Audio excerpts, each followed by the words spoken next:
कम से कम हम लोगों का उत्तरदायित्व बनता है कि हम अपने समाज के नायकों को पहचानें, हम देखें कि हमारे नायकों ने क्या किया।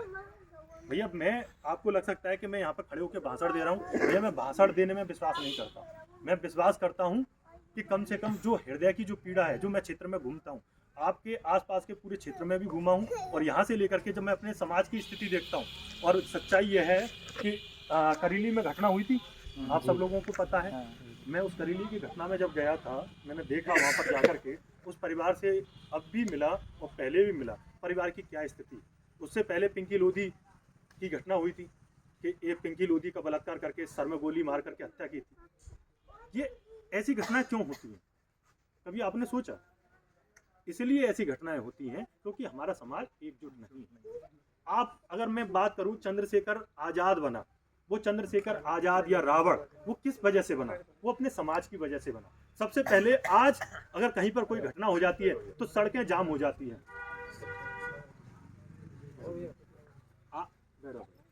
सड़कें जाम हो जाती हैं, कहीं से भी जब भी वो गुजरते हैं तो आप देखेंगे कि पीछे पूरा समाज लग जाता है। तो क्या हमने अपने लोगों में से कुछ लोगों को ऐसे तैयार किया कि कम से कम कोई घटना हो जाए तो हमारे ये समाज के लोग एकजुट हो जाएं? पता ही नहीं चलता कि पिंकी लोधी की वहां पर हुई थी, गालिमपुर हो सकता है दूर लगता हो आप लोगों को, सूरजपुर मकैना से, करीली दूर लगता हो, एक एक करके सबका नंबर आता है। तो मैं ये कहता हूँ कि भाई कम से कम हम अपने समाज में हो रहे अत्याचार के खिलाफ आवाज उठाएं, पहली चीज। और अत्याचार तभी होता है जब ये समाज मजबूत नहीं होता है, कोई मजबूत। और मैं कहता हूँ अगर यही चीज गुर्जर समाज के किसी के साथ हुई होती तो क्या होता? हो सकता है घर की ईंट भी नहीं बचती, सच बता रहा हूँ मैं। लेकिन और ये जो गुर्जर कौम, ये गुर्जर कौम जब अपना इतिहास पढ़ेंगे, डॉक्टर बीके लोधी के द्वारा किताब लिखी है लोधी समाज का अतीत और वर्तमान, उसमें आप पढ़िए गुर्जर समाज, यादव समाज, अहीर समाज जिसको कहते हैं आप, कुशवाहा समाज, आपका लोधी समाज, निषाद समाज, इन लोगों ने ये लड़ाकू कौम रही है और एक साथ युद्ध लड़े हैं। लेकिन आज आप देखेंगे कि किस समाज ने अपने आप को धीरे धीरे करके कितना मजबूत बनाया, और एक हमारा समाज धीरे धीरे करके आज कितना जाकर के नीचे गया।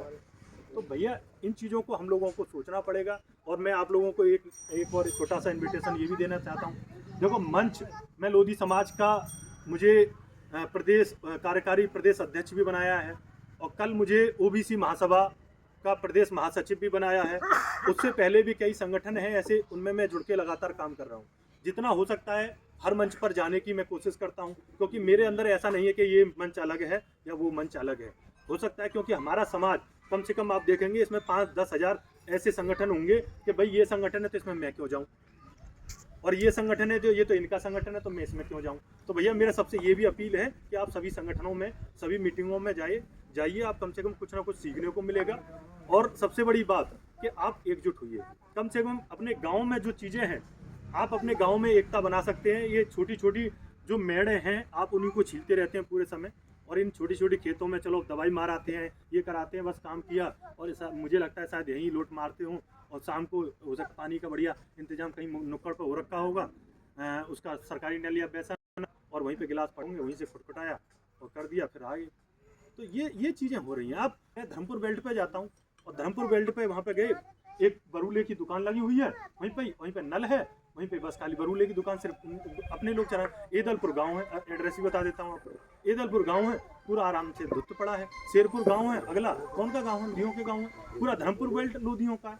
लेकिन कहने को आता है कि भाई ये देखिए दारू में कैसा आराम से मस्त लगा हुआ है। तो ये अपने अंदर की जो हमें जो कुरीतियाँ हैं, इन पर तो काम करना पड़ेगा। और यही के उल्टे आप दूसरी तरफ देखिए, सबसे ज़्यादा पूजा पाठ भी वाला है। जब इतना पूजा पाठ करता है तो ये चीज़ें क्यों नहीं छूटती? ये लगती नहीं है बुराइयाँ हम लोगों को, जब ये एक तरफ हम दूसरी तरफ ईश्वर की आराधना करते हैं और दूसरी तरफ हम पी के आराम से कि आज मंगल है, आज नहीं भाई, कल को बुध हो जाएगा तो हो सकता है वो ईश्वर नहीं देखता है उस दिन, बुध वाले दिन वो छुट्टी पे बैठा होगा, या बृहस्पति वाले दिन बाल भी नहीं कटाएंगे, शुक्र वाले दिन सब कुछ करेंगे।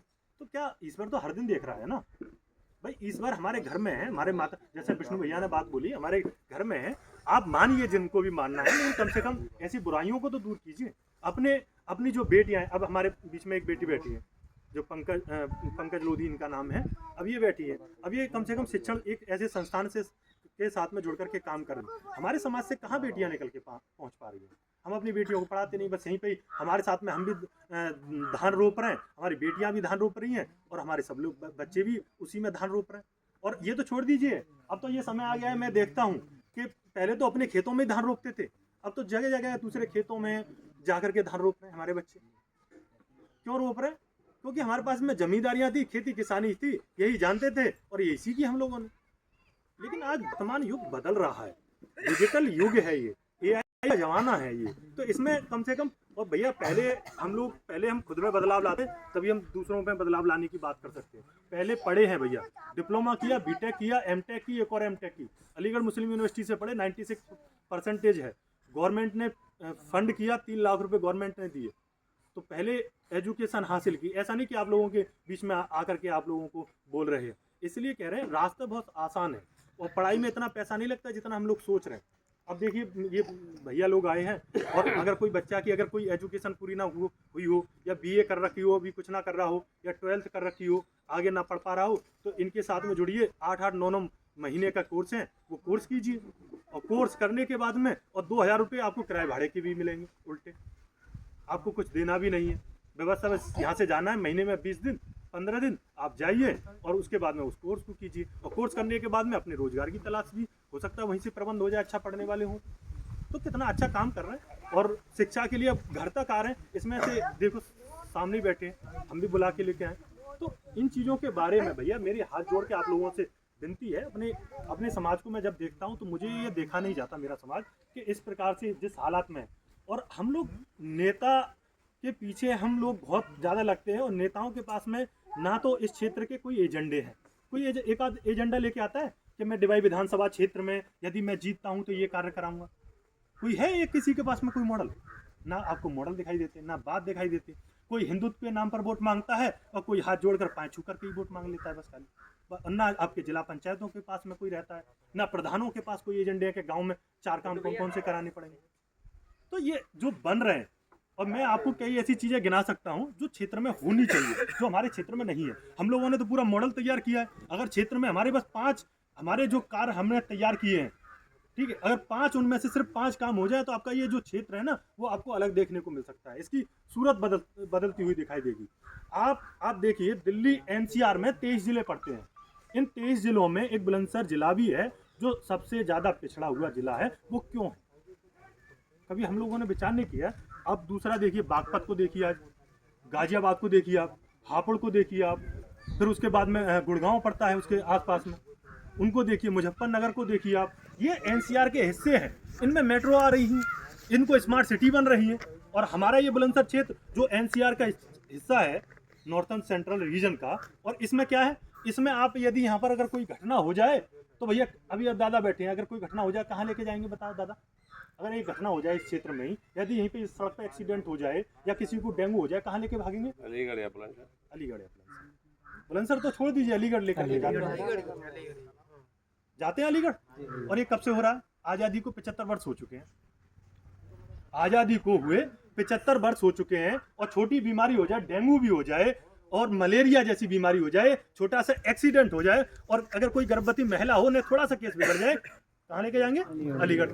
चाहे रास्ते में, चाहे आप वो कहते हैं ना, चाहे रास्ते में ही प्रसूति हो जाए, चाहे रास्ते में ही मरीज दम तोड़ जाए, चाहे रास्ते में महिला को कितनी ही परेशानी हो जाए, चाहे कितने भी ढच्चे लगे, और आप लेकर के अरे थोड़ा सा धीरज रखो, अलीगढ़ आने वाला है, अलीगढ़ आने वाला है। और हो सकता है सही डिलीवरी होगी तो घर आके आपने लड्डू बांट दिए। अगर कोई घटना हो गई तो भाई इनकी घटना होगी, क्या हुआ कि अलीगढ़ जाते हुए दम तोड़ दिया। लेकिन कोई परिवर्तन नहीं, कोई रिवॉल्यूशन लाने की कोई चर्चा नहीं। बस एक परिवार ने तोड़ा। मैं अपनी सगी चाची का एग्जांपल दे रहा हूँ, रास्ते में गर्भ के समय में जाते हुए अलीगढ़ के रास्ते में दम तोड़ा था। अब कौन जिम्मेदार है बताइए इसके लिए? कौन जिम्मेदार है? जो क्षेत्र के नेता हैं वही तो जिम्मेदार हैं, जो यहाँ पर नेतागिरी कर रहे हैं आकर के आप लोगों के, कभी किसी के नाम पर, कभी किसी के नाम पर वोट मांग रहे हैं। कभी आप लोगों ने पूछा कि आपने हमारे इन बच्चों के भविष्य के लिए, हमारे क्षेत्र के विकास के लिए क्या किया? आप लोगों में तो कोई क्वेश्चन नहीं, बस ये है कि गाड़ी के पीछे कोने में जाके वहाँ पर जैसे वो थोड़ा सा शीशा खुला हुआ होगा, अब जी व्यवस्था तो करवा दो पहले, बस उसने 500 रुपये दिए कि 4 लोगों के हो गए, बस हुए। ये है। तो फिर कहाँ से? उसको भी पता है सामने वाले व्यक्ति को तो थोड़ा पहले नेता जितने जिम्मेदार है ना, उतने ही उससे अगर मैं एक आध दो पॉइंट और बढ़ा के बताऊं तो उतने जिम्मेदार हम खुद हैं स्वयं। अपनी अपनी जिस प्रकार से जिस हालत में आज हम बैठे हैं और जिस हालत में, उसके जिम्मेदार हमें। और एक और अपील करूंगा भाई साहब, बड़े हाथ जोड़ के आप लोगों से विनती जरूर करूंगा, यदि आपको अपने बच्चों को गुलाम